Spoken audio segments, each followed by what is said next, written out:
복습하고 또 돌아가면 오늘 5장을 넘어갈 수 없기 때문에 일단 우리는 키워드만 기억합니다. 1장은 이방인, 죄에 대한 실상을 고발하고, 2장에는 그렇게 유대인들, 정통 유대인들의 죄들을 고백하면서 이방인이나 유대인이나 똑같다. 3장에서는 특히 3장 23절에 모든 사람이 죄를 범하였음에 하나님 영광에 이르지 못했다라고 하는 모두가 죄인이다. 자, 그렇다면 4장의 키워드는 믿음이었죠. 그럼 도대체 믿음이 무엇인가? 아브라함을 통하여서 우리의 믿음, 율법이 무엇인지를 알았고, 그것은 바로 예수 그리스도로 말미암아 우리가 구원을 받았다. 이 믿음에 대한 정의를 내렸습니다. 자, 그렇다면 이제 오늘 5장으로 넘어와서 5장에서 8장까지는 거의 어떤 내용이 담겨져 있냐면, 그렇다면 어떻게 신자다워지는가? 5장에서 8장까지 어떻게 성도다워지는가, 그 설명이 5장, 6장, 7장, 8장까지 있어요. 자, 그러면 우리는 믿음으로 구원을 받았습니다. 믿으십니까? 행위나 철학, 종교, 노력, 선행으로 구원받는 게 아니라 믿음으로 말미암아 구원을 받았습니다. 그런데 문제가 뭔지 아십니까? 이 실생활에서 믿음, 이런 능력이 그다지 힘있게 나타나지 않는 것 같다는 것이죠. 우리가 하나님 말씀은 알기는 알아요. 기도의 능력도 압니다. 그래서 기도해야 된다는 것 알고 말씀을 배워야 되는 것 알아요. 그 알미 내 삶에 통해서 변화됨이 없다는 사실이죠. 그러니까 성도들이 성도로서의 힘을 잃어가고 신앙생활의 기쁨을 누리지 못하고 있다는 거예요. 자, 말씀과 내 삶이 결부되지 않고 말씀은 지식으로, 내 삶은 또 따로, 자, 이렇게 있으니 신앙의 참된 기쁨을 누리지 못할 뿐만 아니라 이런 성도의 힘, 그리스도인의 힘을 잃고 있다는 거죠. 자, 그러면 왜 이런 침체가 발생할까? 한마디로 말해서 신앙을 관념화시켰기 때문이에요. 다시 말하면 하나님은 높고 높으신 분이고 나의 생활과는 전혀 관련이 없는, 관계가 없는 분으로 생각하기 때문이에요. 잘 생각해 보십시오. 우리가 굉장히 똑똑한 분이 계셔요. 성경 지식이 많은 분도 있고 믿음이 굉장히 좋아 보이는 분도 계십니다. 그런데 신앙은요, 그런 관념적인 게 아니고 형식적인 게 아닙니다. 어떤 큰 교회 목사님께 어떤 기자가 질문을 합니다. 어떻게 해서 이렇게 교회가 부흥됐습니까? 설명할 방법이 없어요. 하나님께서 하셨습니다라는 말밖에. 프로그램을, 전도를 작은 교회는 훨씬 더 열심히 하는 교회에 목숨 걸고 기도하시는 분도 얼마나 많습니까? 그렇다고 모든 교회가 부흥하고 성장하는 건 아니었잖아요. 하나님의 주권적인 거죠. 자, 다시 말해서 지금 신앙을 너무 관념적으로 우리가 생각하는 경우가 있어요. 형식적으로 생각하는 경우가 있다는 거죠. 믿음은 구원의 문제이고 죽고 사는 문제이고 승리의 문제입니다. 악한 마귀와의 영적 전쟁에서 이기느냐 지느냐의 절체절명의 문제라는 거예요. 그래서 이 믿음이 굉장히 중요한 겁니다. 그래서 우리가 지난 시간에도 주여 나에게 큰 믿음을 주십시오, 믿음을 달라고 우리가 기도합니다. 세상 흔들리고 사람들은 변하여도 오직 의인은 믿음으로 말미암아 살리라. 이 믿음이 우리에게 필요하다는 거죠. 그런데 이 믿음을 너무 관념적으로 생각해서는 안 됩니다. 따라해 볼까요? 믿음은 능력입니다. 믿으십니까? 우리에게 이런 믿음이 있어야 되는 거죠. 믿음이 있는 곳을 한번 잘 보십시오. 거기에는 기적이 나타납니다. 믿음이 있는 곳에는 항상 열매가 맺히고 믿음이 있는 곳에는 승리가 있습니다. 믿음이 있는 곳, 믿음으로 살아가는 사람, 환경과, 아까 나 기뻐하리 찬양, 환경의 지배를 받지 않고 주님 한 분만으로 기뻐하고 환경의 지배를 받지 않고 믿음으로 예배하고 믿음으로 기도하고 믿음으로 살아가고 믿음으로 전도하고, 이 믿음이 있는 곳에 열매가 있고 기쁨이 있고 승리가 있다는 것이죠. 우리에게 지금 이 믿음이 필요한 거예요. 기분 좋을 때, 나쁠 때, 돈이 많을 때, 적을 때, 건강할 때, 그렇지 않을 때, 이런 것이 아니라 언제 어느 때나 상관없이 예수 그리스도로 말미암아 내가 믿음으로 기뻐할 수 있고 믿음으로 예배하고 믿음으로 기도할 수 있는가? 자, 그렇다면 바로 이 믿음이 있는 곳에 믿음의 결과로서 어떤 상황을 일할지라도 믿음의 역사가 나타나는데요. 우리 로마서 1장 1장과 2절을 읽어볼게요. 시작. 그러므로 우리가 믿음으로 의롭다 하심을 받았으니 우리 주 예수 그리스도로 말미암아 하나님과 화평을 누리자. 또한 그로 말미암아 우리가 믿음으로 서 있는 이 은혜에 들어감을 얻었으며 하나님의 영광을 바라고 즐거워하느니라. 아멘. 자, 로마서 5장을 계속 펴놓으시고 1절과 2절을 보면 믿음의 결과로 세 가지를 발견할 수 있습니다. 첫 번째, 하나님과 화평을 누리는 은혜를 받습니다. 하나님과 화평을 누리는. 두 번째, 믿음으로 서 있는 이 은혜에 들어가는 결과를 얻게 돼요. 은혜에 들어가는 것. 세 번째, 하나님의 영광을 바라보고 즐거워하는 은혜를 이 땅에서 실제로 체험할 수 있는 그 은혜를 겪게 된다는 것이죠. 자, 1절, 2절에서 여러분 체크를 해놓는 겁니다.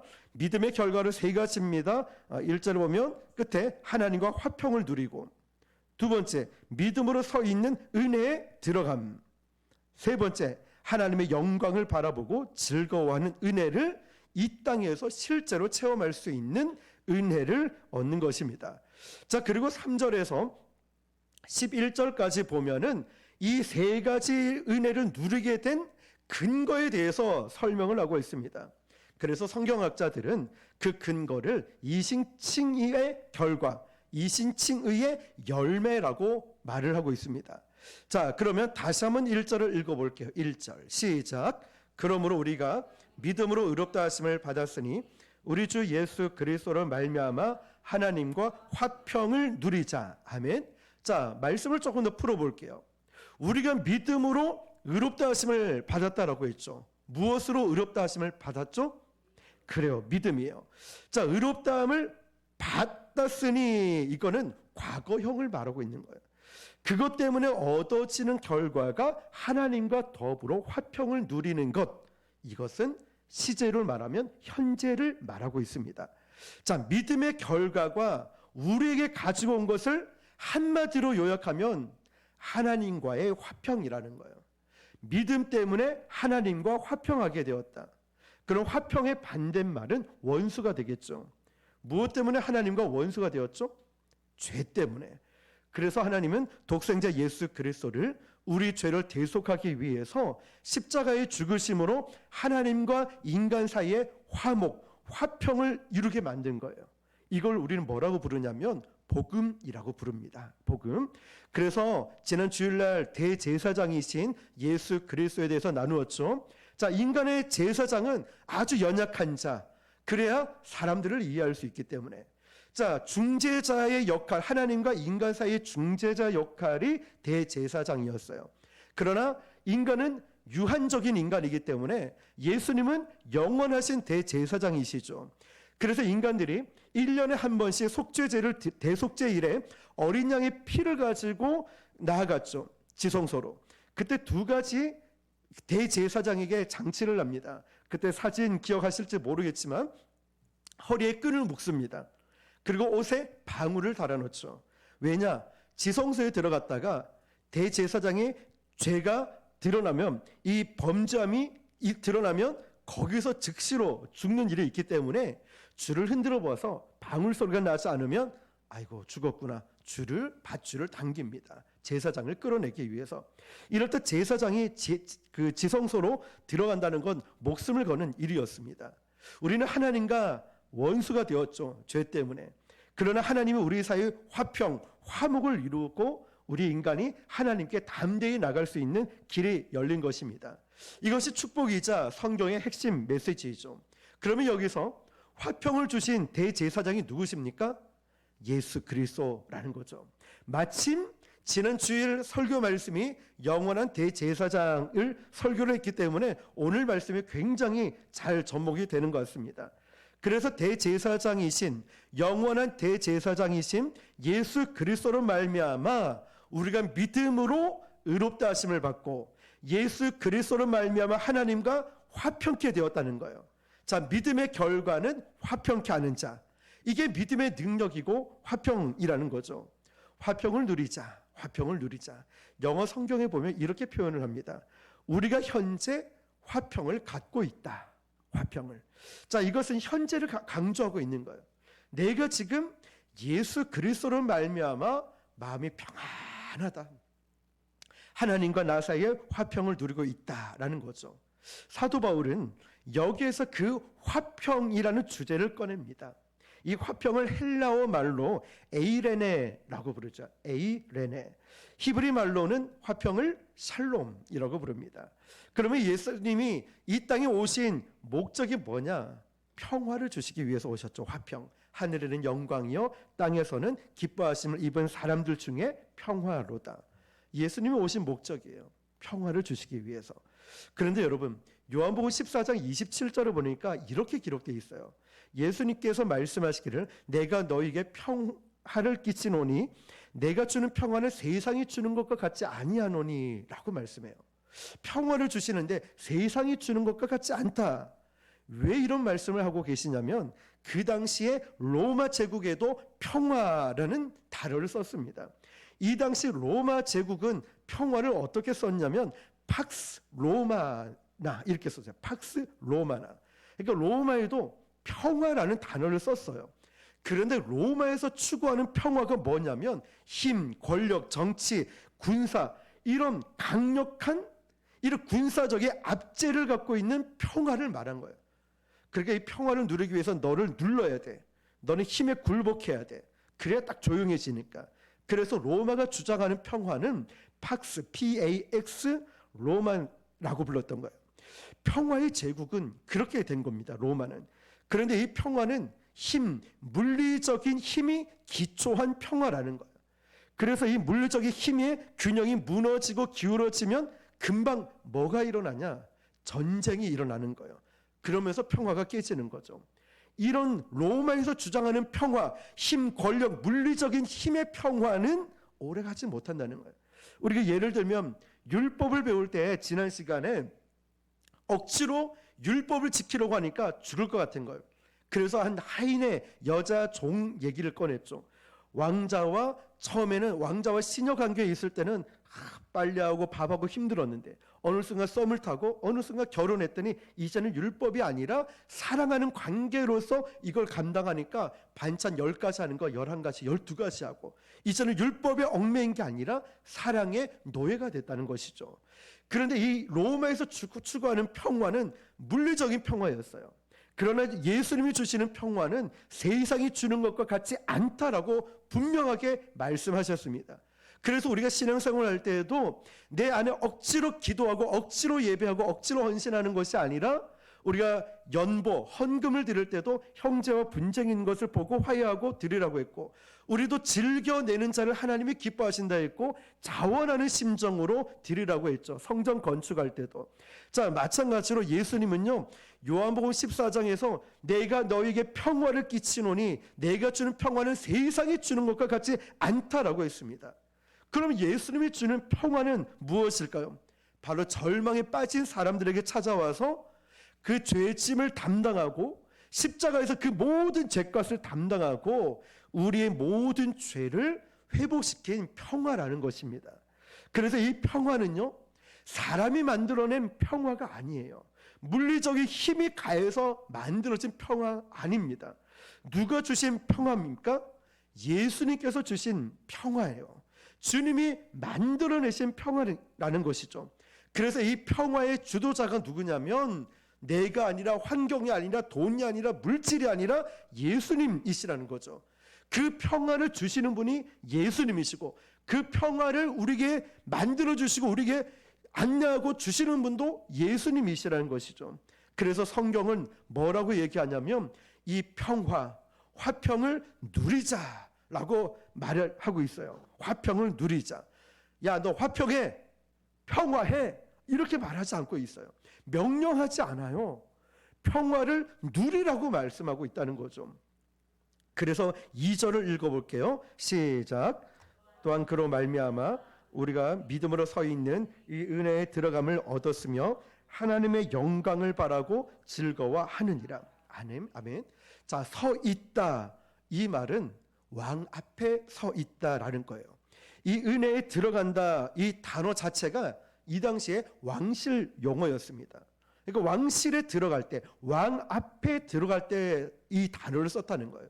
이 은혜에 들어가면, 이걸 더 정확하게 표현하면 왕 앞에 가까이 갔다라는 뜻입니다. 그래서 은혜에 들어감을 얻었다라고 했습니다. 예수님이 원수되었던 하나님과 우리 사이를 화평케 화목케 만드시고 우리를 어디로 인도해 주시냐면 하나님의 앞으로, 왕궁 하나님 앞으로 우리가 서 있게 만들어 주셨다는 거예요. 자, 그 다음에 서 있으면 따라서 뭘 해야 되냐면 따라해 볼까요? 누리자. 이제는 누려야 된다는 거예요. 그래서 올 초에 하나님께 기도할 때 주님이 저에게 기도하게 만들고 제 마음에 소원이 생긴 게 뭐냐면, 하나님, 이제 우리 교회 모든 성도들에게 그 축복을 누리게 해 주십시오. 개척하면서 이제 1월 21일이 되면 딱 5주년 되는 주일이에요. 5년이 되었습니다. 그래서 하나님, 1년, 2년, 3년, 4년 지금까지 오면서 정말 힘든 영적인 싸움들, 시련들을 넘어왔는데 이제 이번 한 해만큼 하나님 모든 성도들의 기도 제목과 우리 전 성도들이 축복받는 한 해가 되게 해주십시오. 하나님의 위로를 받고 싶고 능력과 기적을 체험하길 바랍니다. 저는 축복 설교를 그렇게 많이 하지 않을 뿐더러 이렇게 축복을 하면 왠지 기복신앙같이 느껴져서 그냥 말씀은 쭉 강해 설교 위주로 가려고 했는데 하나님이 그런 감동을 주시더라고요. 이제는 그런 축복과 위로를 받고 하나님 누리기를 원합니다. 이번 한 해 그런 축복을 부어주십시오 라는 거죠. 자, 누려야 된다는 거예요. 하나님 보좌 앞에, 하나님 앞에 있으면 이제 누려야 된다는 거죠. 뭘 누리냐면 하나님의 풍성한 그 은혜를 누려야 한다는 것입니다. 믿으십니까? 자, 미국에 히티 그린이라는 사람이 있었어요. 히티 그린. 그런데 이분은 1916년 전에 세상을 떠났는데, 그런데 어떤 기사에 보니까 사람들은 히티 그린이라는 사람을 미국의 사상 최대의 구두쇠라고 말을 했답니다. 왜냐하면 이 히티 그린이라는 할머니가 외아들이 다리에 상처가 났는데 그 치료비가 아까워서 미루다가 결국 외아들의 다리를 절단하는 수술을 받았다는 거예요. 또 이 할머니는 돌아가시기 전에 그냥 묽은 죽으로 연명하느라 이 영양실조에 걸렸다고 합니다. 그런데 그까지는 뭐 없어서 가난해서 그렇구나라고 생각할 수 있겠죠. 근데 이 할머니가, 히티 그린이라는 할머니가 세상을 떠나고 나서 이 미국이 발칵 뒤집을 정도로 깜짝 놀랐다고 합니다. 왜냐하면 그 할머니의 통장에 1억 불이 저축이 되어 있다는 거죠. 통장에 1억이든 100억이든 그것을 누리지 못하면 이게 무슨 소용이 있겠습니까? 이것이 바로 나의, 우리의 실상이라는 거예요. 하나님의 자녀로서 내가 믿음을 갖고 확신을 갖고 우리가 구하고 믿음으로 살아가면 되는데, 하나님은 이건 못하실 거야. 일찌감치 고침받고 응답받을 걸 포기하고 능력 주실 것도 포기하고 누리지 못하고 살아가고 있다는 것이죠. 사랑하는 성도 여러분, 다시 한번 힘을 내시길 바랍니다. 다시 한번 여러분 믿음이 회복되길 바랍니다. 뜨거운 기도도 회복되시길 바라고 기도의 능력도 체험하시길 바랍니다. 우리는 새벽 시간마다 자꾸만 기도에 대해서 꼼꼼히 성경에서 기도 관련 내용들, 기도의 인물들을 다 찾아가고 지금 예수님의 기도의 습관을 찾아가고 또 기도의 조력자를 찾아가면서 계속 새벽마다 기도에 대해서 다루고 있어요. 기도마다 응답받는 그 놀라운 능력 말이죠. 나중에 보면은 기도한 사람과 하지 않는 사람은 확연한 차이가 있을 수밖에 없어요. 안 하는 것보다, 기도 못한다고 안 하는 것보다 하는 게 낫고요. 중언부언할지라도 기도의 자리를 지키는 게 낫고요. 어떤 방법으로든 기도는 쌓이는 것이니까 하나님의 때에 반드시 폭발하고 열매가 맺히게 될 줄 믿습니다. 성도의 권능은 하나님이 이미 주신 이 화평의 능력을 누리는 것입니다. 누구 때문에요? 예수 그리스도 때문에 그렇습니다. 그래서 우리가 신약 성경에 보면 우리를 부르신 목적을 하나님의 그 유업을 이을 상속자로 부르셨다라고 했습니다. 그럼 상속자다. 그러면 이 상속자는 누리기 위해서 뭘 해야 될까? 중요한 과제가 하나 남았죠. 2절 하반절에 보니까 이렇게 돼 있어요. 이 은혜에 들어감을 얻었으며 하나님의 영광을 바라고 즐거워한다. 자, 뭘 바라고 즐거워한다고요? 하나님의 영광을 바라고. 자, 우리말로 쉽게 풀어서 얘기하면 이거예요. 소원이라고 할 수 있어요. 소원. 하나님의 영광을 소원한다, 바란다, 바라고 바란다 할 때 소원한다는 거예요. 그 하나님의 영광이 뭐냐면 실질적으로 말씀드리면 이렇게 설명할 수 있어요. 예를 들어서 우리가 결혼해서 아이를 낳았어요. 그런데 이 아이가 아주 세계적인 피아노 대회, 콩쿨 대회에 나가서 이 아이가 대상을 받았어요. 아직 어린 나이인데, 그런데 이 아이에게 돌아간 이 대상의 버금가는 영광과 칭송과 명예가 사실은 누구에게 들어가냐면 그 부모에게 돌아가요. 그래서 우리 야구 선수, 축구 선수를 보면은 대표적으로 이종범의 아들 이정후 같은 경우는, 나는 예전 인터뷰 보니까 나는 바람의 아들 이종범의 아들이기보다 나는 이정후 선수로서 인정을 받고 싶습니다. 막 누구의 아들, 누구의 딸 이것보다 나로서 인정을 받고 싶습니다. 왜냐하면 모든 인터뷰가 아들이 잘하면 아버지, 어머니 인터뷰하죠. 흥민 선수도 한 번씩 유튜브나 이렇게 페이스북 뜨는 거 보면 아버지 인터뷰가 굉장히 많이 있더라고요. 그런데 이제는 손웅정의 아들이 아니라 손흥민으로 이렇게 어른이 되니까 그렇죠.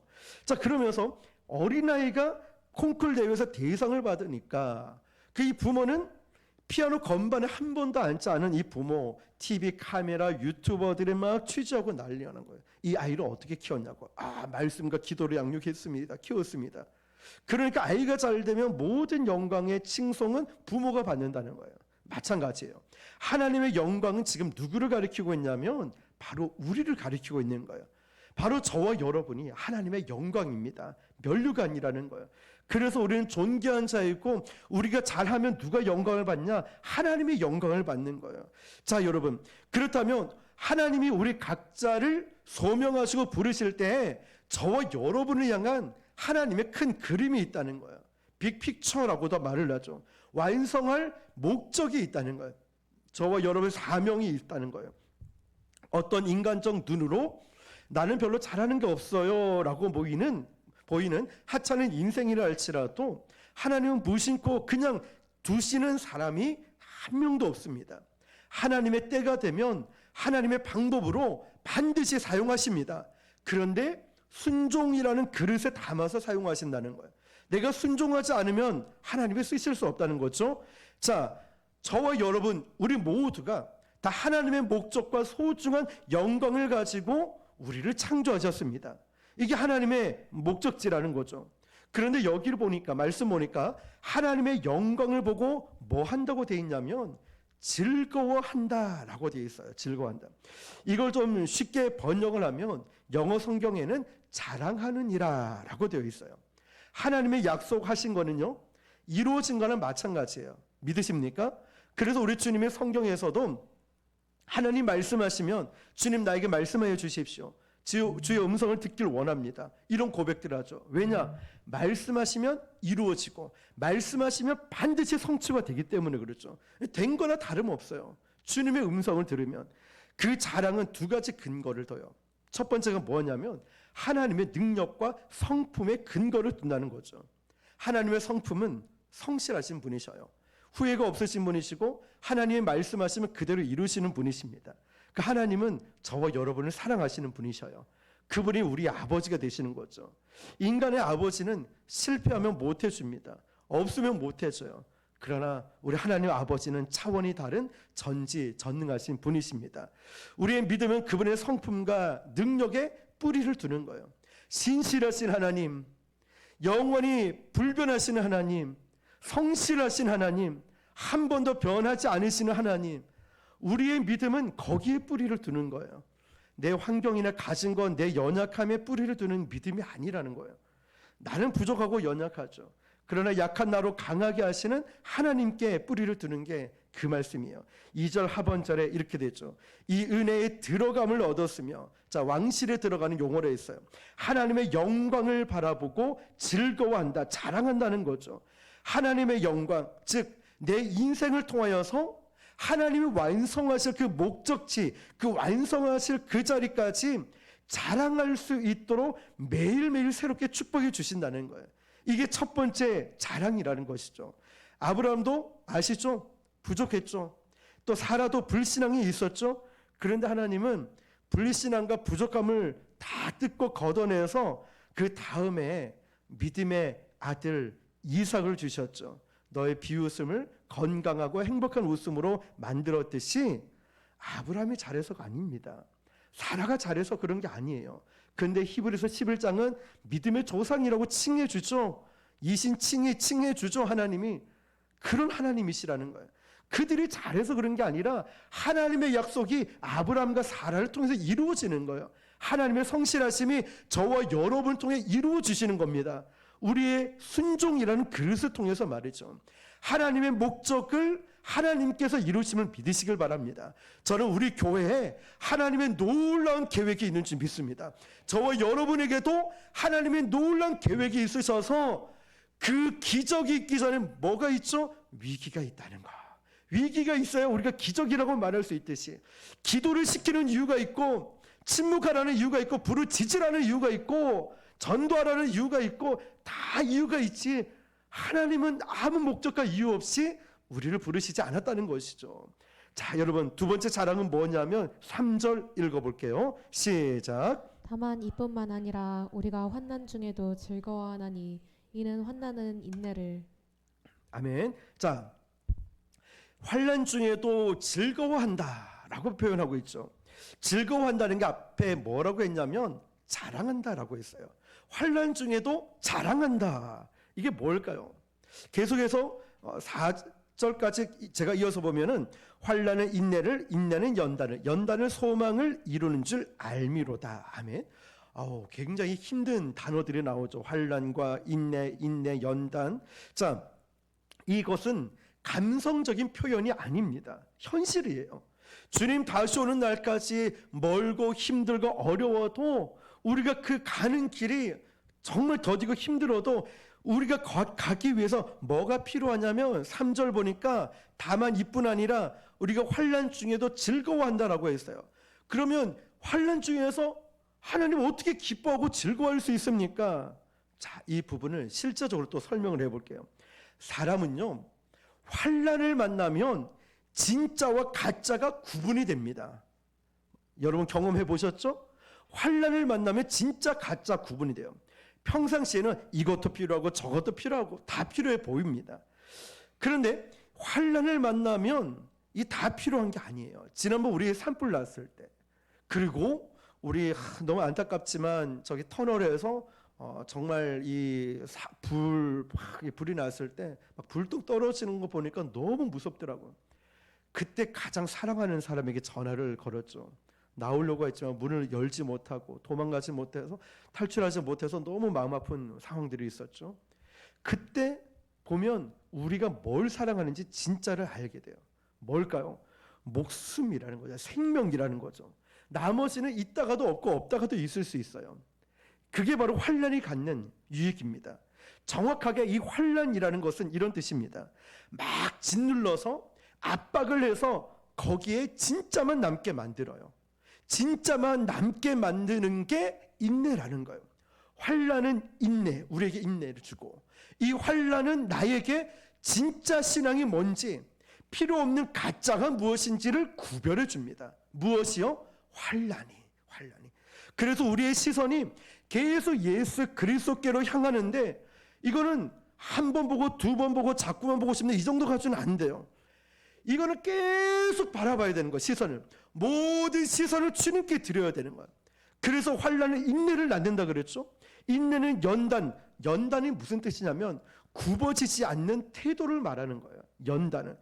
월드컵 때 유명한 문장 하나가 딱 떴죠. 뭐죠? 꺾이지 않는 마음이라고 얘기하죠. 그러니까 어디 여기저기 가도 막 꺾이지 않는 마음, 중요한 것은 꺾이지 않는 마음이라고 하죠. 바로 연단이 그런 거예요. 연단은 굽어지지 않는 태도를 말하고 있어요. 사람이 여기서 유혹하면 쑥 넘어가고 저기서 끌어당기면 또 끌려가고 왔다 갔다 이런 인생을 살아갈 때가 있어요. 그래서 우리는 보통 방랑한다라고 하죠. 다윗을 잘 보세요. 여러 군데를 방랑하고 방탕하면서 살아요. 그때 바로 진짜가 남아요. 다윗에게. 시편의 문장 하나를 딱 기록하는데 뭐라고 기록했냐면 그 방랑과 방탕을 겪고 나서 그 환난을 겪고 나서 뭐라고 고백하냐면 여호와께 피하는 자가 복이 있도다. 할렐루야. 다윗이 여호와께 피하는 것이 나를 안전하게 지켜주더라. 이거를 깨달았다는 거예요. 처음에는 굴 속으로 피해봤어요. 굴이 나를 지켜줄 줄 알고 바위에게 피워봤어요. 아니었어요. 결국 이런 과정을 끊임없이 반복되는 도망가는 과정을 통하여서 진짜 피난처를 발견했어요. 누구시라고요? 여호와 하나님이시라는 것. 여호와만이 나의 힘이라는 걸 깨닫게 되었어요. 그 환난을 통하여서 말이죠. 그래서 여호와께 피하는 자가 복이 있도다라고 하는 거예요. 자, 이게 어떻게 됐냐면 연단이라는 과정을 통하여서 처음에는 여기 봤다 저기 봤다 그랬다가 이제는 하나님밖에 없구나. 그런데 이 싸움이요, 영적인 싸움이, 훈련이, 시련과 시험이 한 번으로 되지 않아요. 우리 인간은, 저도 그렇고 우리도 믿음으로 살겠습니다 해놓고 돌아서면 또 엉뚱한 길로 갈 때가 있지 않습니까? 끊임없이 넘어졌다가 일어서고 넘어졌다 일어서고 각성하고 회개하고. 사사기 시대, 사사시대처럼 이 악순환이 계속되었던 것처럼 회개하고 하나님의 사사들을 보내시고 그들을 축복해 주시면 또 죄를 짓고, 이게 우리의 모습 아닙니까? 10번 넘어져서 깨달은가 싶었더니 11번째 죄를 짓는 모습. 영어 성경에 보시면 연단이라는 단어가 캐릭터라고 되어 있어요. 캐릭터는 인격, 개성이라는 단어이죠.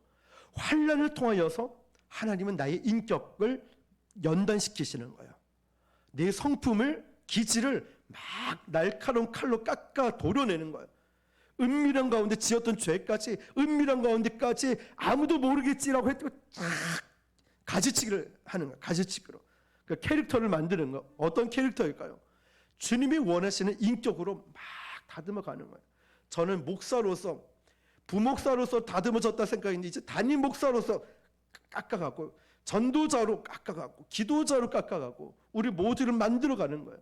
그러니까 환난이 올 때마다 나에게 왜 이런 일이 있냐 불평하고 원망하고 그럴 것이 아니라, 힘들지만 하나님이 나를 다듬고 계시구나, 나를 만들어 가시는구나.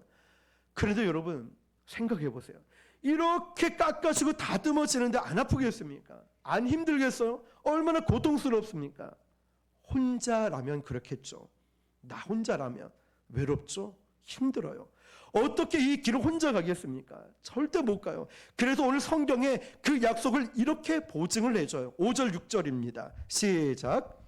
성령이 우리를 부끄럽게 하지 아니함은 우리에게 주신 성령으로 말미암아 하나님의 사랑이 우리 마음에 부은 바 됨이니 우리가 아직 연약할 때 기약대로 그리스도께서 경건하지 않은 자를 위하여 죽으셨도다. 아멘. 외롭고 무섭고 힘든 길을 야 너 혼자 가봐, 환난 혼자 겪어봐, 너 연단 받아야 돼, 이렇게 한 것이 아니라 일관되게 너는 예수 그리스도만 바라봐야 돼 말씀하시면서 누구를 보내주셨죠? 5절에 성령으로 말미암아, 성령으로 말미암아, 할렐루야, 성령님을 보내주신 거예요. 우리에게 성령님을 우리에게 찾아오셔서 제일 먼저 하는 일이 뭐냐면 나를 포기하고 예수 그리스도를 깨닫게 하고 그리스도를 주라 고백하게 만드셨어요. 그때부터 성도는요 두 종류가 생기는 거예요. 하나는 성령님을 의지해서 사는 사람, 또 한 부류는 성령님을 무시하고 내 방법, 내 힘, 내 경험으로 일하는 사람. 자, 어느 쪽을 선택해야 될까요? 당연히 성령님을 의지하면서 맡겨주신 사역들, 맡겨주신 직분, 맡겨주신 이런 예배자, 이런 걸 감당해야 되죠. 너무나 잘 알고 있습니다. 관념화되면 안 돼요. 형식화되면 안 되고 실제적으로 막 도려내고 막 깎아내지만 성령님께서 나를 만지시고 다듬어 가시고 만들어 가신다는 거예요. 자, 성령님께서 나를 인도하시느냐, 내 경험, 방법, 세속화된, 아니면 인간적 힘으로 노력하느냐, 이 두 부류가 생겨나는 거예요. 자, 마치 이 길 위에 자동차가 있습니다. 이 자동차가 있어요. 이 자동차를 어떻게 끌고 가야 될까? 이 자동차를 내려서 막 범퍼에 손을 열심히 밀어요. 학교 다닐 때 티코가 나왔습니다. 아시죠? 그런데 너무 작고 귀엽게 생겼지 않았습니까? 그때 고등학교 마치고 친구 집 앞에 갔는데 차를 샀다 자랑하길래 너무 작고 해서 우리 친구들이 옆에 붙어가지고 티코를 들어봤어요. 뭐 들렸을까요? 안 들렸을까요? 안 들리고 범퍼가 뜯어졌어요. 그 맞아 죽는 줄 알았습니다. 새 차인데 범퍼가 뜯어지더라고요. 차가 들리는 게 아니고. 얼마나 약한지 몰라요. 예. 자, 어쨌든 범퍼를 밀고 막 가는 사람이 있어요. 기운 빠질 때까지는 갑니다. 근데 힘 빠지면 더 이상 못 갑니다. 하나님의 일이 이런 거예요. 내가 잠시는 이 일을 감당할지 몰라도요, 지속적으로 할 수 없어요. 그때 뭘 해야 되냐면, 그렇게 하는 게 아니야 이러면서 운전석에 앉아서 시동을 딱 걸고 악셀을 딱 밟으면 살짝만 밟아도 쑥 나가지 않습니까? 시동이 걸려 있으니까 쭉쭉 가는 거예요. 저쪽에서는 계속 밀려고 하지만 얼마나 힘들겠습니까? 똑같은 신자인데, 성도인데 성령께 의지하고 기도하는 사람 있느냐, 아니면 내 힘으로 가느냐, 차이가 바로 이거라는 거예요. 문의는 성도 똑같은데 차원이 다르다는 거예요. 바로 이 두 종류예요. 성령께 붙잡혀 사는 사람, 아직도 육체적 힘으로 붙잡혀 사는 사람, 어느 쪽을 선택해야 될까요? 성령에 붙잡혀 있어야 되겠죠. 이 모든 과정이 단계적으로 나타날 수 있다는 거예요. 그래서 오늘 지금 모든 이야기는 성화의 과정으로 어떻게 성도가 살아가야 되는가를 알려주고 있어요. 인간의 노력, 힘으로 되는 것이 아니라 성령이 붙들어 주셔야 이 환난을, 인내를, 연단을 소망을 가지고 성령이 주신 힘으로 갈 수 있다는 것입니다. 믿으십니까? 12절 읽어보겠습니다. 시작. 그러므로 한 사람이 말미암아 죄가 세상에 들어오고 죄로 말미암아 사망이 들어왔나니 이와 같이 모든 사람이 죄를 지었으므로 사망이 모든 사람에게 이르렀느니라. 아멘. 자, 한 사람으로 뭐가 들어왔죠? 죄가 들어왔어요. 그 죄의 결과가 사망이었죠. 이 사망은 온 인류에 영향을 끼치게 되었어요. 그래서 여기서 나오는 게 뭐냐면 대표성의 원리입니다. 대표성의 원리는요, 아담 한 사람의 범죄함으로 우리 모두가 죄인이 되었다는 거죠. 아담이 범죄할 때 우리가 그 속에서 실질적으로 죄를 지었다는 것이 성경의 말씀이에요. 대표성의 원리는 이 땅의 개념과 조금 달라요. 성경은. 자, 세상에서는 이 사람이 이기면 와, 우리도 이겼다라고 여겨주죠. 근데 여기서 말하는 것은 우리가 그 자리에 있지는 않았지만 똑같이 죄인된 자리에 있었다. 아담이 죄를 범했기 때문에 인간 모두가 죄인이다라고 말하는 거예요. 그러나 예수 그리스도로 말미암아 이 모든 것이 해결되어서 우리는 개선된 나아진 존재가 아니라 보라, 새로운 피조물이라고 하는 거예요. 새로운 피조물이 되었다라고 하면 이제 성도로서 어떻게 살아가야 되냐면 17절, 18절을 읽어볼게요. 시작. 한 사람의 범죄로 말미암아 사망이 그 한 사람을 통하여 왕노릇 하였은즉 더욱 은혜와 의의 선물을 넘치게 받는 자들은 한 분 예수 그리스도를 통하여 생명 안에서 왕노릇 하리로다. 그런즉 한 범죄로 많은 사람이 죄에 이르는 것 같이 한 의로운 행위로 말미암아 많은 사람이 의롭다 하심을 받아 생명에 이르렀느니라. 아멘. 자, 이 말뜻은 무슨 말이냐면 옛날에는 우리가 사망의 계열에 있었어요. 열매도 없고 그냥 죽어진 땅에 심겨진 나무였어요.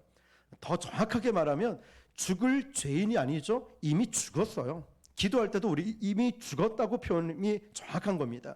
죽을 수밖에 없는 이게 아닙니다. 이미 죽었던 죄인이에요. 자, 열매가 떨어지고 사망을 향해서 우린 죽은 존재였죠. 그럴 때 어느 날 둘째 아담 누구시죠? 예수 그리스도가 이 땅에 오셔서 사망에 있던 우리를 생명으로 옮겨 심었다는 거예요. 그래서 21절 보니까 이는 죄가 사망 안에서 왕노릇한 것 같이 은혜도 또한 의로 말미암아 왕노릇하여 우리 주 예수 그리스도로 말미암아 영생에 이르게 하려 함이라. 아멘. 영생에 이르게 함이라. 영생은 말할 때 여러분 두 가지 관점이 있어요. 이거는 시간적 개념이 아니에요. 첫 번째, 영생을 받았으면 이 영생이 어떤 목적지까지 인도한다라는 뜻입니다. 자, 하나님께서 저와 여러분을 향해서 어떤 계획이 있다라는 것이죠. 그렇다면 사망에서 생명에 옮겨놓은 것은 이제 시작에 불과해요. 이제 저와 여러분을 향한 이제 시간과 사건들을 통하여서 그리스도의 신부로서의 하나님이 원하시는 그 그림들, 그 목적지가 있다라는 것이죠. 그래서 영생은요, 질적인 문제이지 물리적인 개념이 아닙니다. 그래서 우리에게 가장 요구되는 덕목이 뭐냐면 우리 19절을 읽어볼게요. 시작. 한 사람이 순종하지 아니함으로 많은 사람이 죄인 된 것 같이 한 사람이 순종하심으로 많은 사람이 의인이 되리라. 아멘. 자, 예수님의 십자가 사건을 이야기할 때 특별히 고난 주간에 예수님의 고난에 너무 초점을 맞출 때 있죠. 근데 십자가의 본래 의도는 순종이었습니다. 죽음의 잔을 기꺼이 아버지의 계획, 하나님의 계획 가운데 예수님이 순종하신 거죠. 그 순종으로 우리에게 생명의 열매가 맺게 되고 또 우리에게 이 순종을 통하여서 인류의 타락이 불순종으로 시작되었지만 예수님의 두 번째 아담이신 예수님의 순종함으로 하나님의 구속사가 이어지게 되는 거죠. 자, 이제 오늘 말씀을 마치면서 이제 중요한 결론 하나가 있습니다. 원래 아담의 계열, 사망 안에서 사망이 왕노릇하면서 죽어가고 사망 선고를 받은 존재였어요. 그런데 우리는 이제는 내 공로와 상관없이 예수 그리스도로 말미암아 사망에서 생명으로 십자가 사건을 통해서 바꿔 놓으셨어요. 그렇다면 신앙을 한마디로 정리하면 우리 성도가 살아가야 될 길을 한마디로 딱 정리하면 이거예요. 줄서기. 쉽게 표현하면 딱 줄서기 싸움입니다. 네가 어디에 소속이냐의 싸움인 거예요. 너는 사망에 소속된 존재이냐 아니면 생명의 뿌리를 내린 존재이냐. 자, 여러분은 생명의 뿌리를 박은 뿌리를 내린 존재인 줄 믿습니다. 생명에 더 이상 사망 세상이 아니라는 거예요. 그런데 우리는 그 사망과 생명을 내 수준으로 결정해 버릴 때가 있습니다. 비록 지금 연약하고 나는 부족하고 때는 불순종이 있다 할지라도 내가 기준이 아니라 예수 그리스도로 말미암아 예수님 밑에 있는 우리로 말미암아 주님은 나를 꼭 붙잡고 나를 끌고 나와 동행하신다는 사실입니다. 이것이 구원에 대한 하나님의 열심입니다. 이게 극명하게 나타난 곳이 바로 십자가 사건이죠. 신앙이라는 것은 십자가입니다. 내가 십자가를 끝까지 붙들어야 돼요. 꼬꾸라져도 넘어져도 십자가 앞에 넘어져야 됩니다. 무너져도 십자가 앞에서 무너지는 거예요. 그래야 내가 다시 일어날 수 있어요. 내가 다시 일어날 수 있는 것은 다윗이 하나님 마음에 합하고 위대한 다윗이 될 수 있었던 것은 넘어져도 실수가 없다는 게 아니에요. 부족함이 없다는 게 아니에요. 넘어져도 십자가 앞으로 주님 앞으로 넘어졌기 때문에 그래요. 아직도 내 안에 내려놓지 못한 악이 있고 정리하지 못할 삶의 문제가 있고 여전히 갈등 가운데 있다 할지라도 오늘 이 시간에 주시는 이 말씀을 통하여서 내가 우상 숭배 밑에 있는지 사망 아래 있는지 생명 아래 있는지 한번 곰곰이 생각해 보십시오. 하나님께서 여러분을 감동하시고 간섭하시지 않으면 누구든지 주라 고백할 수 없다라고 했어요. 여러분 다 주라고 주님을 나의 주라고 고백하지 않습니까? 그렇다면 내 안에 성령이 계신 거예요. 성령이 아니면 누구든지 주라고 고백할 수 없거든요. 예수님을 나의 주라 고백할 수 없어요. 그분을 예수님을 나의 주라 고백한다면 성령이 내 안에 계시다는 거예요. 이게 정상인 거죠. 그렇다면 그 성령께 이제 어떤 싸움을 하냐면 순종하는 싸움을 하는 거예요. 순종하는 싸움. 어떤 말씀하시더라도 이해가 되지 않아도 순종하겠습니다. 이 싸움이 나에게 계속되는 거예요. 과거에는 죄로 여겨지지 않았던 건 이제 그게 막 너무 불편한 거예요. 왜 저렇게 하는지 모르겠어. 세상적인 일들을 보면서 왜 저러는지 모르겠어. 이제 분별이 돼요. 왜냐? 내 안에 성령이 계시거든요. 예전에는 과감하게 죄를 지었는데 이제는 못해요. 왜? 내 안에 성령이 계시니까 갈등하기 시작해요. 이것조차도 굉장히 중요합니다. 예전에는 갈등도 안 했거든요. 이제 내 안에 새로운 전쟁이 일어나요. 영적 내면에서 일어나기 시작해요. 왜 그럴까요? 성령이 나와 함께하고 계시니까. 이게 정상이는 거예요. 예수를 믿고 산다는 것은 이제는 이전과 다른 전쟁을 하고 삽니다. 말씀의 검을 이제 들고 나에게 끊임없이 다가오는 갈등들을 계속 밀쳐내는 거예요. 잘라내는 거예요. 이 싸움을 하는 것입니다. 성도의 삶이라는 건. 그런데 하나님께서는 그 싸움을 나 홀로 혼자 하게 만들지 않으신다는 거죠. 누구를 보내주시죠? 성령님을 보내주신다는 거예요.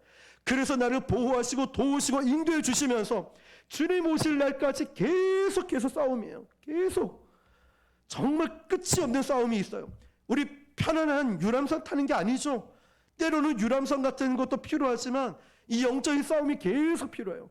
성령의 검, 말씀의 검을 꺼내 들고 이제 순종하기로 결정을 내리는 거예요. 내 마음의 결단을 하는 겁니다. 말씀대로 살겠다. 하나님, 나 또 넘어져요. 괜찮다. 일어나면 돼. 우리 주님이 말씀하시는 거예요. 그래서 우리는 넘어져도 일어서고 불순종해도 다시 순종으로 가고 또 내가 힘이 없고 연약해도 언제 내 힘으로 했나? 주님이 주신 힘으로 감당하는 거며 오늘도 이런 결단, 순종의 싸움, 이런 결단으로 시작해서 다시 한번 일어나는 저와 여러분 되시길, 그런 성도로 살아가시기를 주님의 이름으로 축원합니다. 기도하겠습니다. 우리 이 시간 함께 기도할 때 하나님, 아직도 내가 성도로서 또 직분자로 감당하기에 연약하고 부족한 부분이 많습니다. 그런데